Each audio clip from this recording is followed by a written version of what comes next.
Here we are with my old friend, colleague, and Hall of Famer Steve Flink from New York, and we are going to talk about Mr. Novak Djokovic, who is now winner of 19 slams. Well, ciao, Steve. How are you, first of all? I'm fine, Ubaldo. How are you doing?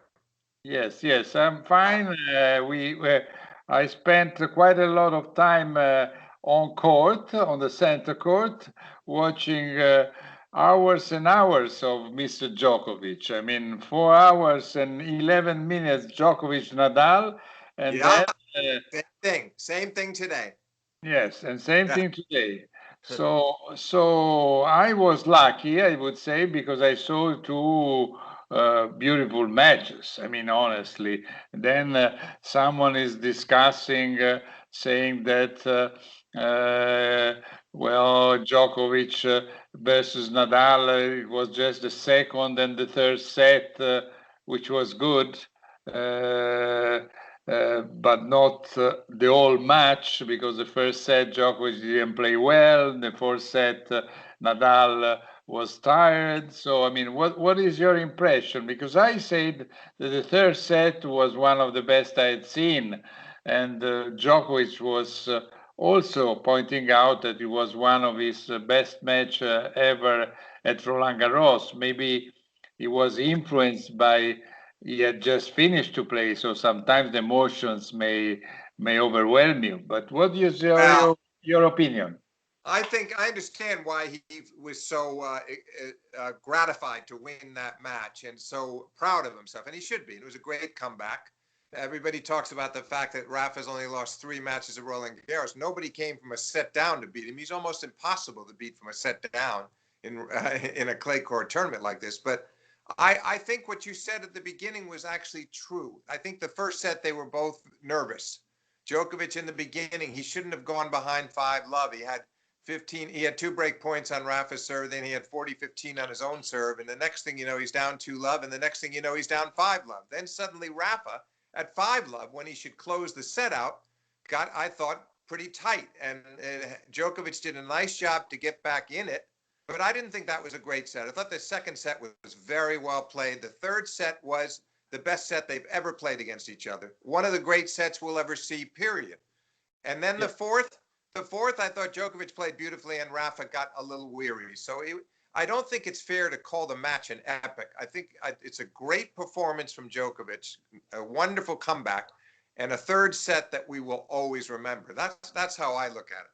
Yes, I do agree completely. I mean, it's in the third set, there were 7 games which went to the deuce, and Yeah, they all had break points. And so, right, in right. terms of emotions, you couldn't get better. I mean, No, that's for sure. and, And and then and Ubaldo, then and sorry, then just the rhythm was unbelievable, the intensity. I mean, some people were saying, oh, but they are slower than they were 5 or 6 years ago. I didn't have that impression. I don't agree with that. I don't agree with that. I thought their court coverage was, particularly Djokovic's court coverage, was astounding. And I think that as you pointed out, the third set was so hard fought, so many close games. And then you look at the fact that Djokovic, they had the early exchange, then Djokovic goes up 5-3, and he serves for the set at 5-4, and he has 30-love. He missed an easy forehand there, and then Rafa breaks with a couple of great shots. And then Djokovic has 2 break points, and he can't get it. And Nadal's up 6-5 on serve, thinks he's going to win it, has a set point in the 12th game on Djokovic serve, and Djokovic hits that great drop shot. Finally, we get the tiebreak. I thought that was an exhilarating part of the match. And I think, Ubaldo, didn't you have the feeling that even if it had been reversed and Djokovic would have lost that third set, it probably would have been a similar fourth set for Nadal? I thought the third set was pivotal and that whoever won that set was probably going to win the match. Yeah, I was telling that when they were starting to play the third set, the tiebreaker of the Yeah. third set, I say to my neighbors in the press seats where I've been missing you, that I thought who's going to win the tiebreaker will win the match. Yeah. And then I was a little bit contradicted by the first two games of the fourth set because Nadal went up too low. So I said, well, maybe I was wrong. Then instead, Djokovic came back and won 6-2, 6 games in a row. I believe Ubaldo, you're right. But I think the thing about the first two games, just briefly, is that Djokovic had 30 love and then missed a drop shot and lost his serve. Then he had love 30 on Rafa's serve. I think once he got on the board and held his serve in the third game, he won 24 out of 30 points in that phase of the last 6 games. Yeah. So he was brilliant, and I did think Rafa got a little discouraged. He didn't quit by any means, but he didn't look like he had the self-belief that he usually does, and he looked very down. Yeah. I do agree. I think also he was thinking that he shouldn't have missed an easy volley in the tiebreaker when he was down 4-3, and he should have gone 4-all, because normally, sometimes it happens to Djokovic to miss an easy volley, especially an easy smash, because the smash is not for sure the strongest point of Djokovic. But normally, Nadal at the net, when he's there, he never misses. Instead, in that situation, he missed one volley and also one smash, which is unusual for him. Yeah, Ubaldo, you know what? I think you're right. I do think, though, that on that point that you mentioned that put him down 5-3 in the tiebreak, it was a weird point in a way, because Djokovic came to the net and had a high forehand volley that I thought he should have put away and did not. And Rafa ran it down easily and then chipped the backhand down the line and took the net away. Came up to the net himself. I think he was a little bit thrown off. The whole thing surprised him a bit. And you're right. He would, if he had that point over 10 times, he'd win it every time. But it was a strange point that perhaps Djokovic should have won sooner. But Rafa, he comes. Look what happens, Ubaldo. Even after he misses the volley, he makes a drop shot winner on the next point. Yeah. That's what I loved about this match. And then Djokovic answers with an ace down the tee. Yeah, an ace. Yeah. I love that. I love that third set. I just thought it was so compelling, so enjoyable. You didn't want to see either one of them lose. Neither one of them deserved to lose that set. Yeah, correct. And then, that drop shot that Djokovic did, as you mentioned, to save him at set point, that was incredible. Because one thing which I've seen him doing also versus Tsitsipas is those drop shots with one hand backhand. When he usually plays the two hands backhand, still the opponent is unable to see them on time. Yeah, you're right. They don't.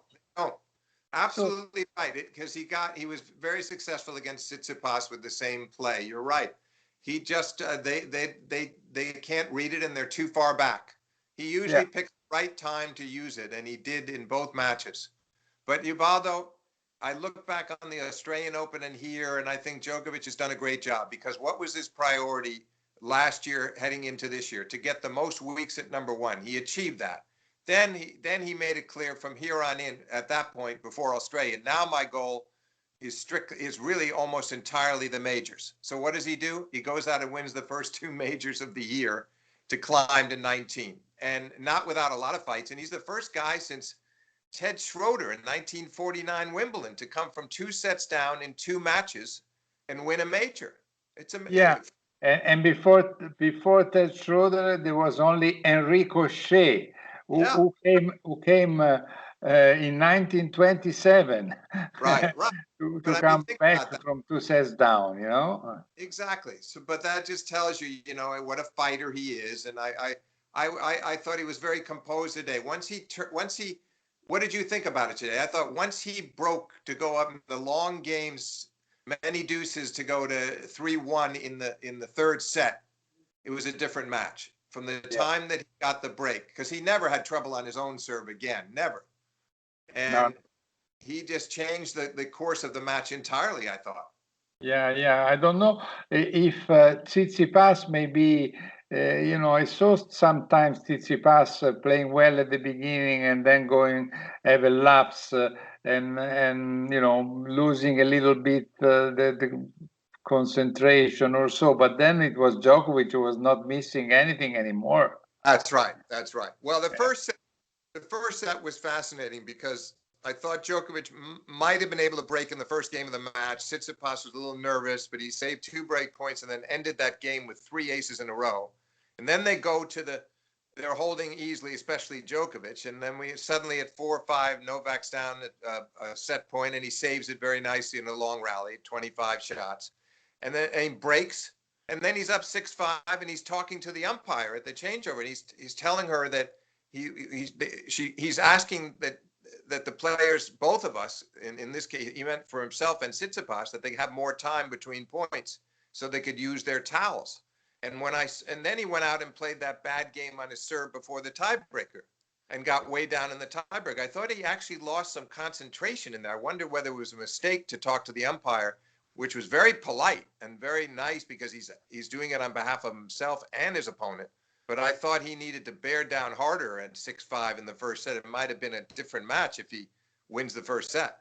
Yeah, correct. Then the Tsitsipas saved the 1 set point, playing an unbelievable forehand. Unbelievable. That was just a great play because Djokovic got around and hit that forehand return very well, and Tsitsipas took it like a half volley. It was really a half volley from the baseline, and he makes it. And no, I agree. That was a brilliant play on his part, and he saved himself at 5-6 in the tiebreak. That could easily have gone Djokovic's way. Yeah, and then, well, I wonder, what do you think has been the best performance of Djokovic, the one versus Nadal or the one versus Tsitsipas? Because it's not easy to decide, and there were two different. Give me your opinion first. Well, first I tell you that there were 2 different Djokovic, because the one who was playing versus Nadal was a very excited guy who was screaming, yelling, encouraging himself, while today at the beginning he seemed a little bit flat, like if he was tired, like if he wanted to save energies and don't, to not waste them jumping or screaming or so on. Even when he finished the match, I would have expected him to raise the arms to the sky. Instead, he was very quiet the whole way. You're right. At first he was. Ubaldo, it reminded me a little bit. I think it was, you put your finger on it, conserving energy. It reminded me a little bit of the way he composed himself against Federer in the Wimbledon final 2 years ago, when he didn't emote at all until very late in the match, when he tapped his racket on the bottom of the umpire's chair and he got a little upset and the crowd came down on him, which was very unfair. But my point is, he was very subdued that day, and he talked about it afterwards, about how he almost felt like he had to be that way. And I had a feeling that's what was going on today too. And you're right, he didn't look elated immediately after match point, but then when he celebrated for the crowd, then he let. But I guess that was the strategy. I'm a little tired from the Nadal match. I can't afford to get myself all worked up. That's the feeling I. Yeah. I have the same feeling. Let's say that in Wimbledon, he was a bit annoyed by the fact that out of 15,000 people, 14,990 were for Federer. Said that after, but while he was playing, he was very surprisingly calm. And when the second and fourth sets got away from him, he didn't get angry, and in the end, it worked out. But he's interesting that way. He's not always going to behave exactly the same way, and from match to match. And it worked out fine today because he did come back very strong. I suppose, given that it was Nadal and they had to come from a set down, that he had to save a set point in the third set with that drop shot, I would say that was the more impressive win in some ways because of Nadal's experience and his clay court genius. But I do think coming back from 2 sets down, which he's never done in a final, of a major was very special for him. Yes, yes. Well, it is the sixth time that he's capable to come back from love to sets, and Right, also he won 35 matches in 5 sets, which right, is right. Oh, no, great quite fight. astonishing. Yeah, he's a great fighter. I mean, no doubts. So between the two No, matches, I don't know. I believe that I will remember that that third set. yeah, It will stuck. Will be stuck in my memory forever. Also because I doubt that I could see another one like that. Who knows? Maybe they will. But already it's true that many times we think, oh, maybe this is like when we see Federer, maybe this is the last time we have seen him playing, and then they get right, back. right.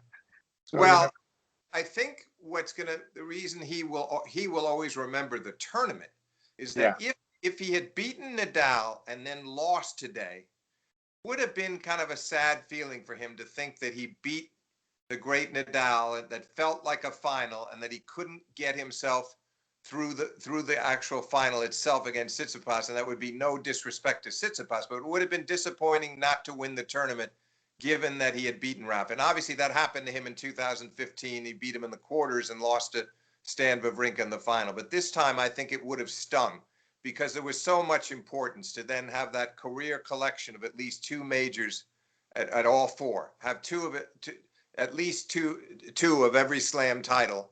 So now, of course, that's the first. We haven't seen that since Labor. Rafa has been trying to do it, but he hasn't been able to get there with 3 final round losses in Australia. So there were so many historical implications, and he managed to win. So I think he'll remember this tournament more for the Nadal match, but also for finishing it off and finding a way to win that final today from 2 sets down, even if he wasn't as inspired as he was against Nadal. yes, yes. And then, it's Mats Wilander was saying this morning before the match that strangely enough, but not so strangely, Djokovic has lost from in Roland Garros from players who were playing with one hand backhand. Like Wawrinka, like Cecchinato, uh, Yeah, like that's like true. like Federer. I mean, Yeah, players that having one hand backhand, and also if you think about his match with Musetti, in yeah. a way, those players have more variety in their games than those one who usually play with two hand backhand. Yeah, that's very true. That's very true. He's also beaten Federer in this tournament too, and I have a Of feeling, course. and he came through today. But it's a good point that Mats is making, and he does have to adjust, and sometimes it's difficult. They give him more slice off the backhand. Yeah. Um, Instead, he played very smart the first 2 sets, and it made Novak a little uncomfortable. That's a good point from Mats overall. I do agree. Yeah. And so, anyway, I think that will be a tournament to remember, to be honest, because there were many.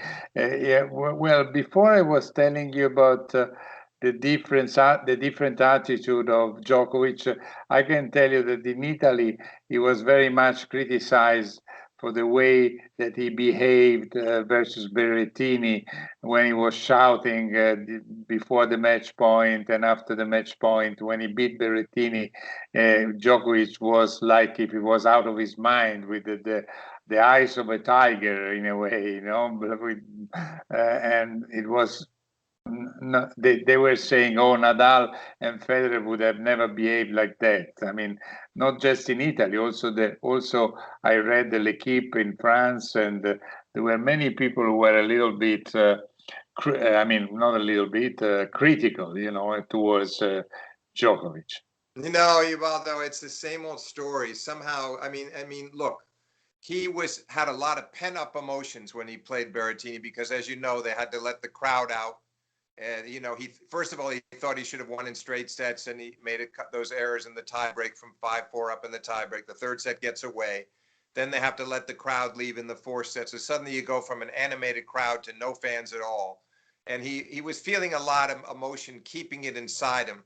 I didn't think that was so awful, to tell you the truth. It's just his personality. You know, he's someone who expresses himself. He's also incredibly gracious. I heard him in the presentation ceremony today, and what he had to say to Tsitsipas about how he's going to win a lot of majors, and he understands what he feels like. And I don't know why. I think people, the media and the public, tend to pick on him, and they don't give him enough credit for the great qualities. And I think if you ask Berrettini, was Berrettini that upset by Novak's reaction?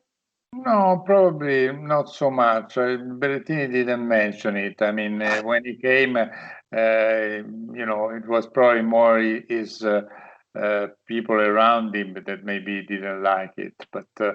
But anyway, what I asked today to Djokovic after the match is, I said, look, but what does it happen in the toilet? When you go to the toilet, you come out of the toilet and you're a different man. because today Tsitsipas said after the second set, he went to the toilet, he came back, he was a different opponent, he was able to do and run and do different things. The other day, Musetti told us the same. After the first two sets, he went to the toilet, came back, unbelievable. When he played Berrettini, they went to 2-1, and then they interrupt the match because in that day they respected the curfew, which was a pity, to be honest, because the fourth set without crowd was some sort of sad compared to the atmosphere and electricity that there was before. And again, he came back from that place a different Djokovic. So he was fine. He was laughing at it. He said, I have a secret. I cannot tell you what I'm doing there. Yeah, no. I mean, what he seemed to be saying beyond that also is it just has a calming effect to go off and change your clothes, put on a fresh shirt, whatever it might be, and then just compose yourself and come back out there. It's happened to him at Wimbledon too, I think, in the 2014 Wimbledon final against Federer, because he had 2-1 that day and led 5-2 in the fourth, and he had a match point, and he couldn't close him, and Federer took him to a fifth, and Djokovic went to the locker room and just got a hold of himself and came back and played a very nice fifth set. So I think he has a history of feeling that helps him. And frankly, I don't think he's the only one. You know, other guys who've gone to the locker room and taken the bathroom break, they tend to benefit because they've just had a chance to calm down or collect their thoughts and maybe just get a moment's peace. Yes, and they just since not all the listeners know the rule, they are alone there. It's not that they can talk to the coach. Some people think, oh, they go there, the coach says something. No, they cannot see each other. They are alone. They have to solve their problems, mental problems, within themselves. But Ubaldo, a final point to get back to your earlier thing about Novak and the Berrettini match, etc. But I mean, again, the story you told me the other day about offering his private plane to Musetti.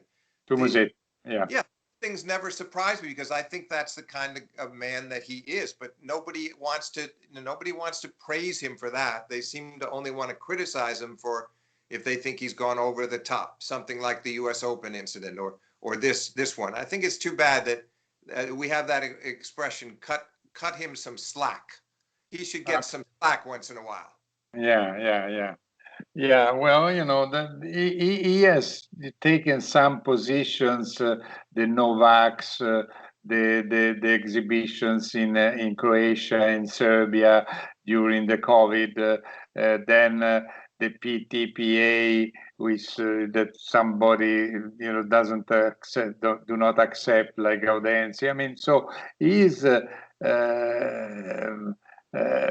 somebody who takes positions which maybe some other more neutral, more careful wouldn't take. Right. So in a way, he's more brave. In another way, sometimes he's more naive. Yeah, could be. Yeah, that's a fair point. It's a fair point. I think he accepts that though too. He accepts. Yeah. Listen, we didn't say anything about the other semifinals because we had been talking about before the semifinals were on, and the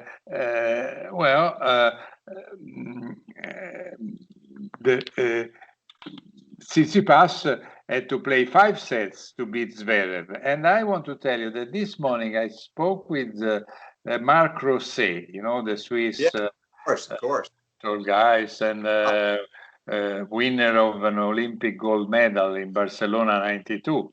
Right, And right. and captain of the Davis Cup team, a friend of Federer, and so on.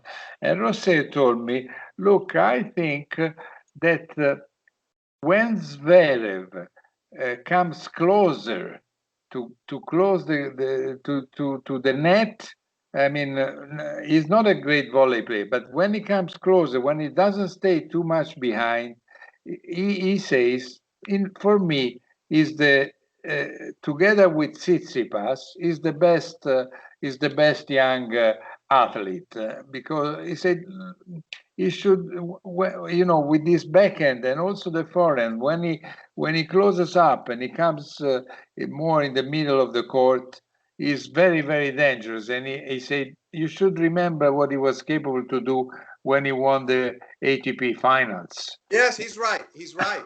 Listen, I actually thought if he would have broken Serbia, as you mentioned, the match with Tsitsipas, and Zverev had a bad spell where he lost 7 games in a row after from early in the set to early in the third. Then he settled down again and he won the third and fourth. Yeah. And had love 40 first game of the fifth. I thought if he would have broken serve in the first game of the fifth, he might have been facing Djokovic in the finals instead of Stefanos.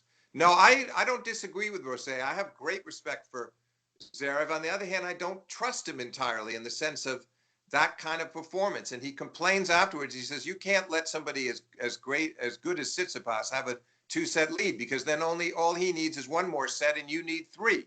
So he says the right things, but why does he allow it to happen so often? And he gets very upset with himself. I don't think he has the best temperament, but I do think he's extremely talented. And I think he has one of the best first serves in the game, you know, one of the very best. And his second serve, not so many double faults right now. It's a little bit more stable. Yeah. So and then his backhand is fantastic. Beautiful backhand. And the forehand, when it's on, is deadly. It's a little streaky, but it's a big shot. Yeah. So, I think we're going to see a lot of good things from him. I mean, look, we know how close Ubaldo that he came to winning the U.S. Open, and he probably should have won it. He was destroying a team for 2 sets. Yeah.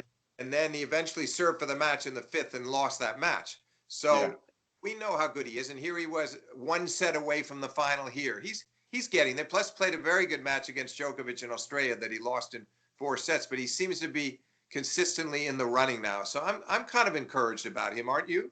Yes, I am. I do agree. I was talking to Marc Rosset and I said to him that he's right. I think he's right. And now I want to ask you, I want to tell you that until yesterday, everyone was talking about the possible pass of Djokovic to go over the 20 titles, the majors won by Federer and Nadal. Now, tonight already, a lot of people were talking about a chance of Grand Slam. Because they all, you know, until yesterday, they were just, if we get only one major less than those 2 in Wimbledon, he may catch them. Now it's already in few hours, everyone is asking me, I mean, friends and colleagues and so on, do you think he can do the Grand Slam? And I say, why not? Because honestly, he will be the favorite, in my opinion, in Wimbledon, where he has won already 5 times. Yeah. He will probably be the favorite again at the US Open later on, even if it's too far away to make a prediction right now. But if you see all the other players, Nadal, we don't even know for sure that he will go to Wimbledon. He says that apparently he says he's doubting a little bit. I don't know if it's for the pandemia, the the Indian version of the COVID, which is bothering very much England. And then, if you look at the last final runner-up in Wimbledon, you see they were Anderson, Raonic, Murray, Cilic, all players who seem out of the of the blue, out of the competition. So maybe Zverev is the only real obstacle, because on grass, more than Tsitsipas, because Tsitsipas on grass still has to show what he can do it. While Zverev showed it already in some Halle and other tournaments. Yeah, he has. Well, it's a fair point. I don't disagree with what you just said. I agree almost entirely. Novak was one. There is that almost that frightens. I don't even know if you need to use that word. But here's the thing, Ubaldo. He won the last two Wimbledons before. Last year we didn't get to play. He won it in 18 and 19. And so he's going for what would be a third in a row. He loves the grass more and more, it seems to me, and he's comfortable on it. And it does take somebody like an Anderson who once almost beat him, not in the final. I mean, he beat Anderson in the finals once, but a few years before that, he had a very tough 5-setter with him on court 1, down 2 sets to love. So it takes somebody like that. I think all the other guys, the way Novak moves, I think his movement on the grass is a great asset. Now, he pointed out today, Ubaldo, that he remembers 2016 when he was halfway to the Grand Slam and he went to Wimbledon and lost in the 3rd round. That was to Sam Querrey. And he's aware that he better not get overconfident. But on the other hand, I'd be very surprised to see something like that happen again. I think he's going to be right in the thick of it. And the question would then be, if he wins Wimbledon, which I think he will, how much pressure would he feel in the Olympics and the U.S. Open, particularly the U.S. Open, he'd be going for the Grand Slam. But I think it's a very realistic possibility, because I don't think he's going to get that nervous at Wimbledon. Do you? I think Wimbledon, he'll be fine. Yeah, I think so too. Of course, if nobody has done the Grand Slam since 1938, 1962, 1969, there must be a reason. And if Serena Williams was capable to lose the Grand Slam in 2015 to my compatriot Vinci, anything can happen. I mean, it's true. It's true. I have a feeling that Djokovic can handle this a little better. Not to knock Serena, she did a great job. She got all the way to the semis of the U.S. Open, and then she finally lost. However, I think Djokovic, I don't see it playing out the same way. I think if he gives himself a chance to win, he plays his way into form. The problem in 2016 at Wimbledon was he just played a bad match against Sam Querrey over on court 1, and if he would have just been able to play his way into the second week, I think he probably would have been okay. He had won the tournament in 14 and 15 over in the finals. Same thing this year. If he just can tune up the first week, get his game, fine-tune his game the first week, he's probably going to be unstoppable in the second week. Yeah. Okay, look, I think we said almost everything about the 2 men's semifinals and the final. And we praise Djokovic for what he was capable to do. Marian Vaida, his coach, said that